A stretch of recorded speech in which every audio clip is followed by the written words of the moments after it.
Territorios del Pasado, podcast del Núcleo de Historia Reciente del IDAES UNSAM.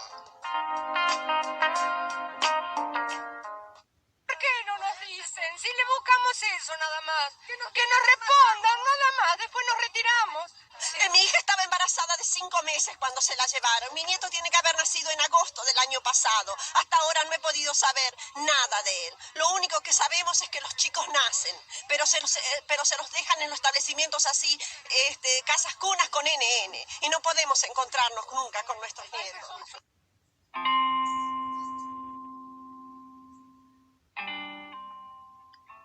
Durante los años del terrorismo de Estado en la Argentina, las Fuerzas Armadas y de Seguridad persiguieron, secuestraron y desaparecieron a miles de militantes políticos y sociales.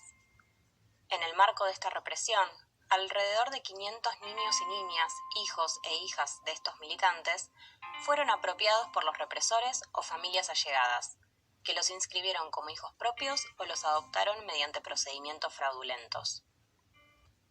Este crimen no solo implicó a las Fuerzas Armadas y de Seguridad, sino también a numerosos individuos y organismos civiles. Médicos, parteras, jueces e instituciones de la minoridad estuvieron involucrados en distinta medida y fueron una pieza clave para la consumación de este delito. Si bien existieron diferencias regionales y entre centros clandestinos, por su magnitud y regularidad, la apropiación de niños es considerada un delito cometido de manera sistemática en el marco de un plan de exterminio. La búsqueda y el reclamo por estos niños comenzó tempranamente. Hacia 1977, un pequeño grupo de mujeres comenzó a organizarse y a demandar su aparición a escala nacional e internacional. Muchas de ellas ya formaban parte de Madres de Plaza de Mayo. Otras se sumaron más tarde, al enterarse de la existencia del grupo.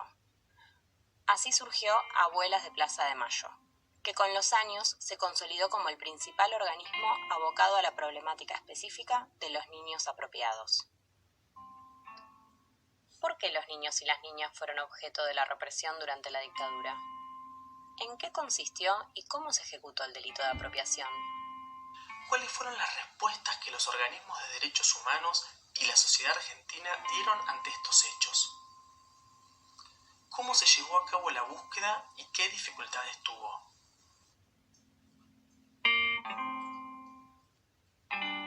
Mi nombre es Milena Durán, soy profesora de Historia de la Universidad de Buenos Aires, estudiante de la maestría en Historia del Instituto de Altos Estudios Sociales de la Universidad Nacional de San Martín y docente en la Universidad Nacional Arturo Jauretche. Mi nombre es Fabricio Laino. Soy profesor de Historia de la Universidad de Buenos Aires y doctor en Historia del Instituto de Altos Estudios Sociales de la Universidad Nacional de San Martín. Soy becario postdoctoral del CONICET y docente de la Universidad Nacional de Avellaneda. La realidad es que no hubo ningún plan para secuestrar niños, todo lo contrario. Lo que las Fuerzas Armadas querían eran que los niños de los guerrilleros quedaran en buenas manos.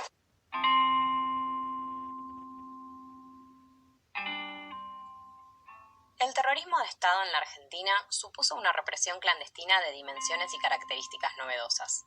Extendió a todo el territorio viejas prácticas como secuestros, detenciones ilegales, asesinatos, torturas y puso en marcha un plan sistemático de desaparición forzada de personas.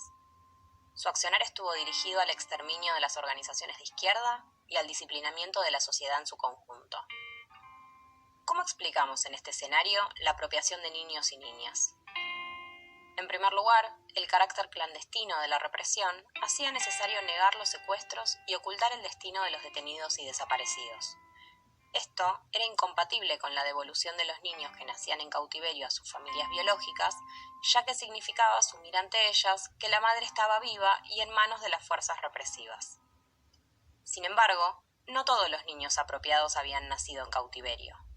Muchos eran pequeños que habían sido secuestrados junto con sus padres. La apropiación y el robo de niños se dio en diversos contextos históricos marcados por la violencia y el autoritarismo. Para muchos regímenes que aspiraron a una refundación social, como la última dictadura argentina, los niños eran un objetivo privilegiado en tanto sujetos que podían ser transformados. Los militares argentinos justificaron la represión ilegal, la tortura y las desapariciones como parte de una supuesta guerra contra la subversión que llevaron adelante en defensa de la nación y de un modo de vida occidental y cristiano. De la misma manera, justificaron la apropiación de niños como un acto de salvación del supuesto peligro, abandono, odio y desamor que estos sufrían de parte de sus familias biológicas. Al quedarse con ellos, los alejaban de sus madres y familias consideradas subversivas y se aseguraban de convertirlos en lo que para ellos serían verdaderos argentinos. Las palabras que escuchamos del abogado defensor del ex policía y represor Miguel Echecolás nos muestran el fundamento ideológico que tenían los militares para cometer este delito. También expresan la participación de otros actores e instituciones civiles como intermediarios en la entrega o recepción de los niños. Investigaciones científicas y judiciales han mostrado que la apropiación se asentó sobre mecanismos burocráticos previos. El manejo discrecional del destino de los niños catalogados como abandonados y su entrega en adopción con escasa investigación acerca de sus familias biológicas eran prácticas frecuentes en los juzgados e instituciones de menores desde mucho tiempo antes de la llegada de la dictadura. Sumado a esto, la inscripción de hijos ajenos como propios también era una práctica extendida en la sociedad que se decidía y se llevaba a cabo de manera privada. Todo este accionar se fundaba en la creencia de que una familia que acogía a un niño, por más que fuera por medios irregulares, le estaba haciendo un bien. Lo estaba salvando de un supuesto abandono. Las apropiaciones de niños cometidas durante la dictadura quedaron asociadas jurídica y simbólicamente a estas prácticas. Diferenciar ante los ojos de la sociedad la apropiación como un delito y el derecho a la identidad que tenían aquellos niños fue una tarea ardua para quienes debieron emprender posteriormente su búsqueda. Investigamos, nos decían con esta Mirta Garavalle, viene la gente, hacía la denuncia y vigilábamos la casa. Si la mujer tenía una peluquería, íbamos a la peluquería, tratábamos de arreglarnos el cabello. Una vez tuve que ir a una pedicura con Mirta Garavalle, mientras nos arreglaban los pies, le sacábamos al hombre a ver si tenía. Y así se hacían las investigaciones, vigilando.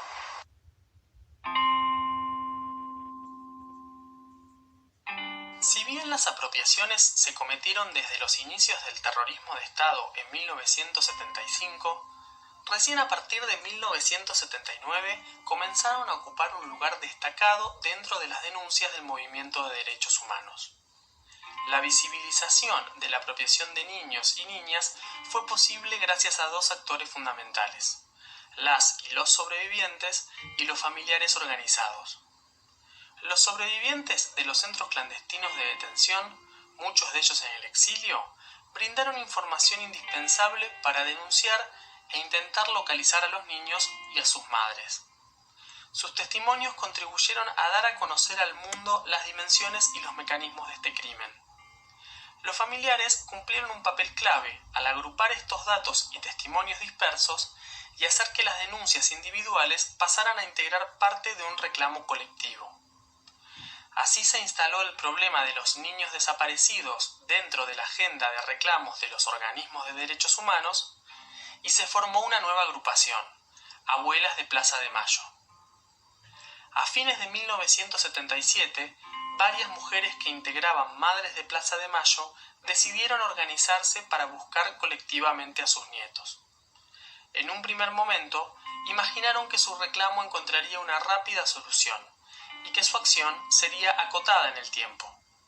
Por eso, en sus primeras solicitadas o ante organismos extranjeros, se presentaban como subcomisión de abuelas dentro de Madres de Plaza de Mayo o simplemente como madres abuelas.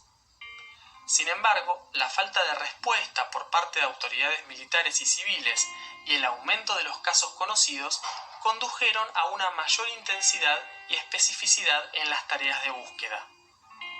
El grupo se fue independizando hasta adquirir una identidad propia y un lugar distintivo dentro del movimiento de derechos humanos. Desde sus primeros momentos, las abuelas desplegaron una serie de estrategias para visibilizar su reclamo que se basaron tanto en la experiencia adquirida durante su actividad en Madres de Plaza de Mayo, como también en nuevas iniciativas. Como escuchamos en el relato de Emma de Bahamonde, las abuelas hicieron presentaciones y gestiones ante la justicia e instituciones de minoridad. Reclamaron ante autoridades militares y se reunieron con figuras políticas y eclesiásticas. Ante la falta de respuestas, comenzaron también a investigar por su cuenta para obtener información sobre sus nietos y nietas. Publicaron solicitadas en la prensa para tratar de despertar la colaboración de la población y empezaron a difundir sus denuncias en el extranjero.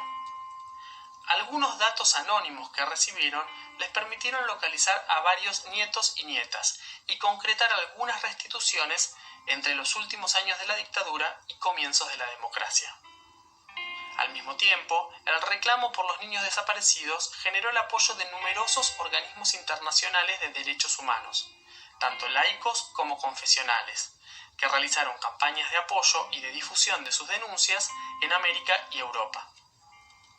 En los años finales de la dictadura, el progresivo derrumbe del poder militar habilitó a nivel nacional un contexto más receptivo para los reclamos de los familiares y organismos de derechos humanos.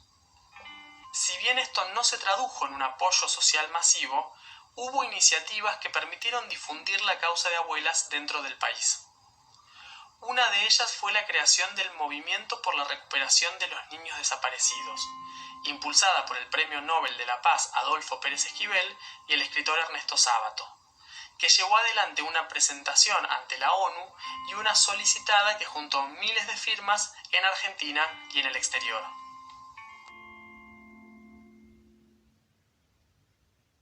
Algunos se equivocaron porque se sobrepasaron, pero los que están muertos en combate, por ejemplo, me parecen bien muertos. ¿Piensa que los niños saquen de mover a las abuelas? No, yo no, de los niños no sé demasiado, no sé hasta qué punto están desaparecidos, no sé hasta qué punto. ¿Qué hubiera sido ese chico si hubiera nacido en ese ambiente subversivo? Yo te contesto con una pregunta. ¿Cómo se está criando en manos de los asesinos? No se puede ir a los extremos, por los extremos. Ni un extremo ni el otro, como le dije antes, señora.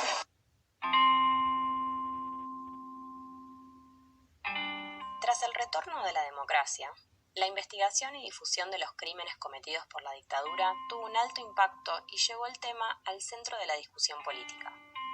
Como acabamos de escuchar en el intercambio entre Estela de Carlotto y estudiantes de la Universidad de Buenos Aires en el año 1985, existían disputas entre algunos sectores que justificaban la represión e incluso cuestionaban o desconfiaban de las víctimas, y otros, representados por los familiares, que denunciaban los crímenes y reclamaban justicia.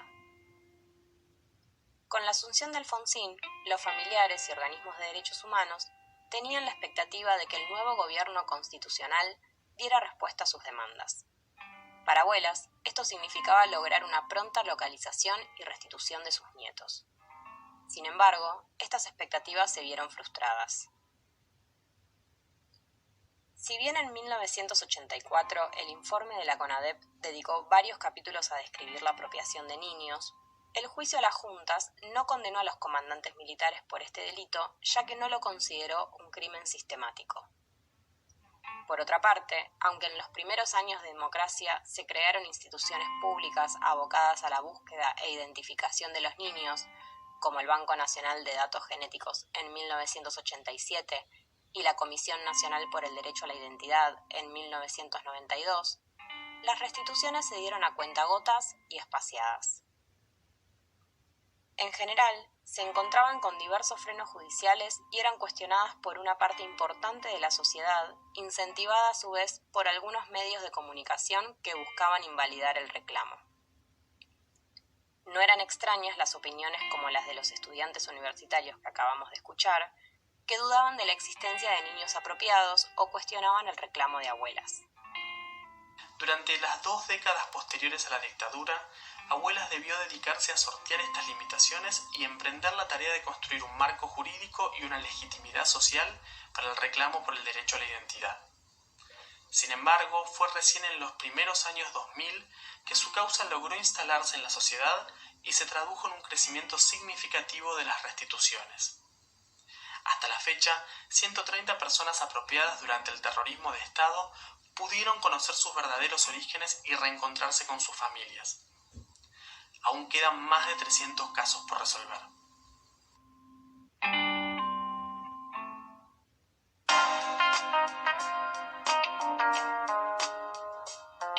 Esto fue Territorios del Pasado. Si querés comunicarte con nosotros, podés escribirnos a nucleohistoriareciente@gmail.com o buscarnos en las redes.